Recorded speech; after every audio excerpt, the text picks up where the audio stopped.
We talked about EC2 instance types, but you're all probably wondering, how much is this going to cost me? Well, don't fret. For EC2, we have multiple billing options available. The first one, and the one that most people are familiar with, is called on demand. What that means is that you only pay for the duration that your instance runs for. This can be per hour or per second, depending on the instance type and operating system you choose to run. Plus, no long-term commitments or upfront payments are needed. This type of pricing is usually for when you get started and want to spin up servers to test out workloads and play around. You don't need any prior contracts or communication with AWS to use on-demand pricing. You can also use them to get a baseline for your average usage, which leads us to our next pricing option, Savings Plan.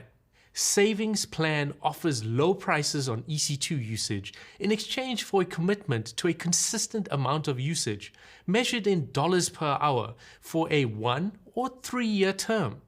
This flexible pricing model can therefore provide savings of up to 72% on your AWS compute usage.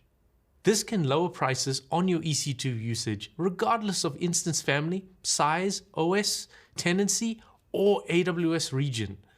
This also applies to AWS Fargate and AWS Lambda usage, which are serverless compute options that we will cover later in this course. Another option is reserved instances. These are suited for steady-state workloads or ones with predictable usage and offer you up to a 75% discount versus on-demand pricing. You qualify for a discount once you commit to a 1 or 3 year term and can pay for them with 3 payment options. All upfront, where you pay for them in full when you commit, partial upfront, where you pay for a portion when you commit, and no upfront, where you don't pay anything at the beginning.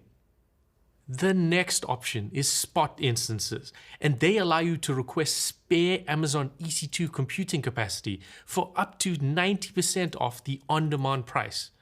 The catch here is that AWS can reclaim the instance at any time they need it, giving you a 2-minute warning to finish up work and save state.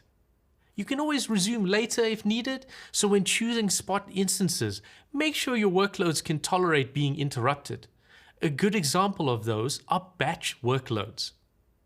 And finally, we have dedicated hosts, which are physical hosts dedicated for your use for EC2. These are usually for meeting certain compliance requirements, and nobody else will share tenancy of that host.